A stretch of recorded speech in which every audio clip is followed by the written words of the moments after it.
James Gunn's had a hell of a year, because it is now. It's been almost a year. It was mid-July 2018 when he was unceremoniously fired from Disney after his old controversial tweets came out, tweets that were taken so broadly, wildly out of context that every right-winger on the internet that was somehow trying to get a one-up on the lefties was trying to label this dude everything under the sun, and none of it was real and none of it was true, and you should all be absolutely ashamed of yourself for ever once playing up that narrative. You want to be, you don't want to like his jokes, you don't want to like his sense of humor, that's fine, but trying to label a person, the worst thing you could label a person, to besmirch their name is absolutely scummy, and there's a certain place in hell for people like you.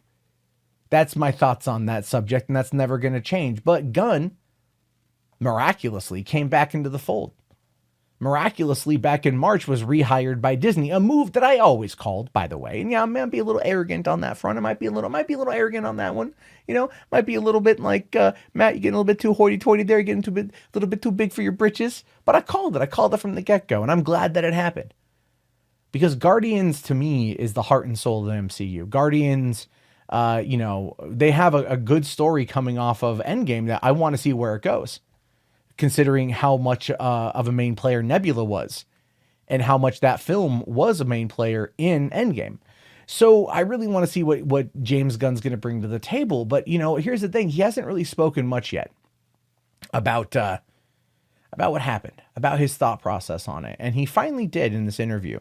And I do want to look at it, because I feel, at least what this article here says, because I feel like it's good to see it in his own words, to see how it impacts a person. Oftentimes when we do this cancel culture nonsense on the internet, right, where we want to just run somebody off, never give them the chance to prove that they maybe made a mistake, or that they're sorry for what they did, or that maybe people got their head up their ass and decided to, grab their torches and pitchforks because they felt that it was just the right thing to do because they wanted to own the libs, is just BS. But anyway, people change based upon what happens, I've made bad jokes in the past that clearly don't define me as a person.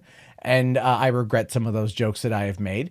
And so does James Gunn. And people try to use anything they can to harm you these days. But it's interesting to get his take on it, because now we can see what kind of lies underneath the hood, what represents the soul of the man who kind of had this happen to him.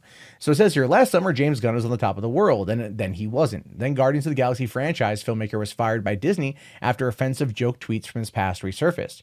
And despite fan outcry defending Gunn, it looked like his days with Marvel were over, especially when word broke that he was heading over to DC and Warner Brothers to direct the Suicide Squad sequel. But in March this year, Marvel and Disney reversed their decision and rehired Gunn to helm the third Guardians entry. Now, here's the thing with that, though, and I think I did point out that as soon as the Disney-Fox merger was done, more or less as soon as the shareholders approved it and it was already kind of in this no return state, or past the point of no return, they were going to bring him back on, and I was right on that one too. Now, in a new interview, Gunn does get candid about his Guardians of the Galaxy firing and rehiring. Now, after his firing, Gunn kept mostly quiet, save for a few words on social media.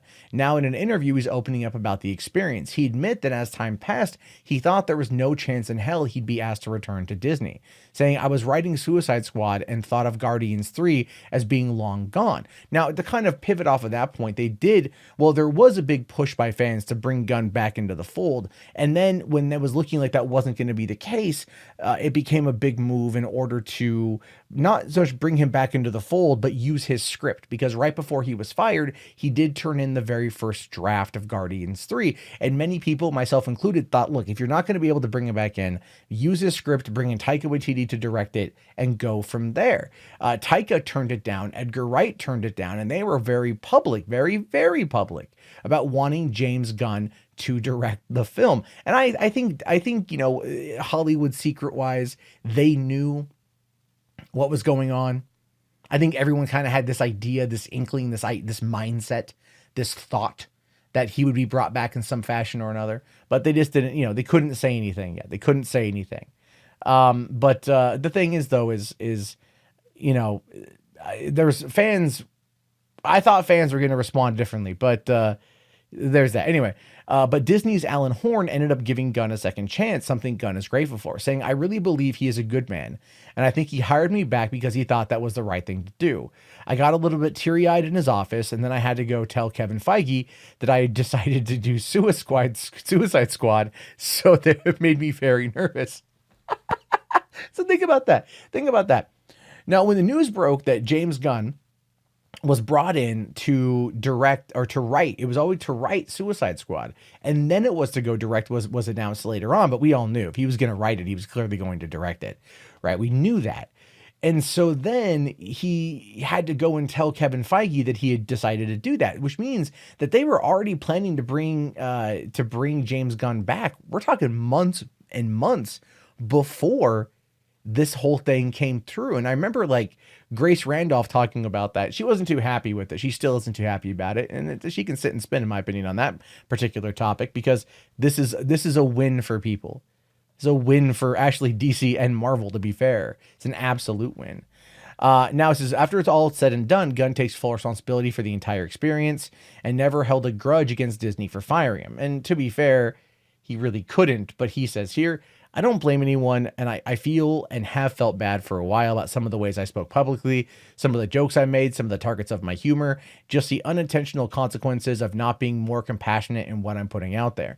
I know that people have been hurt by the things that I've said, and that's still my responsibility, that I wasn't as compassionate as I should be in what I say. I feel bad for that and take full responsibility.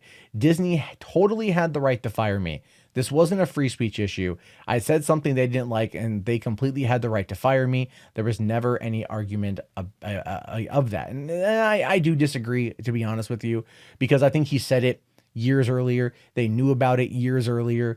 And I think ultimately, it's like they had to do it publicly because of the Disney Fox merger. But I still think it was kind of screwy, to be honest with you. But then he says here that the day he was fired was the most intense day of his entire life, and that he worried his career was over. His fears were allayed immediately when Jason Blum got up at a panel at Comic-Con and said he'd be happy to hire Gunn in the wake of the sudden firing. Now, Jason Blum, in my opinion, is a top-tier talent in Hollywood. And honestly, Gunn could easily go over there and make whatever movie he wanted to make and get enough backing that he could probably go for some kind of Oscar gold with it, to be honest with you.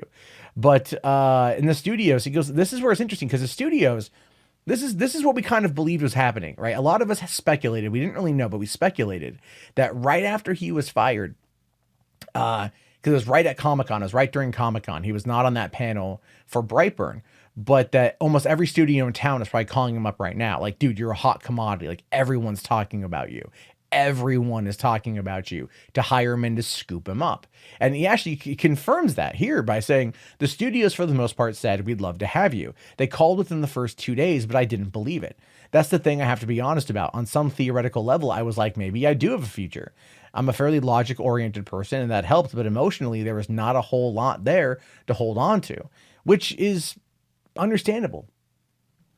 When your entire career is over, like Thanos' snap, it's one of those things where, you question what's going to happen next in your life. You question where you're going to go with it. You question what you're going to do.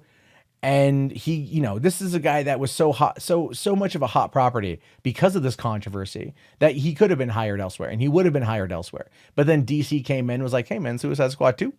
And then of course, I'm pretty sure, I'm pretty sure he's shocked that they offered him his job back over at Disney. And I think they realized too, Alan Horn made the call, Bob Iger backed the call, and there was enough of a fan outreach to where I'm hoping that they saw the error of their ways. To be fair, I am hoping that they saw the error of their ways. But you know what? At this point, it's been almost a year. There's really nothing more to say on the issue. He's going to be way better about the type of humor he puts out there, the things that he says. He's going to be more, more careful. Which, to be fair, in the age of social media, we probably all should because we do live in this, this crazy gotcha culture. People have tried using things I've said in the past against me, and, it happens.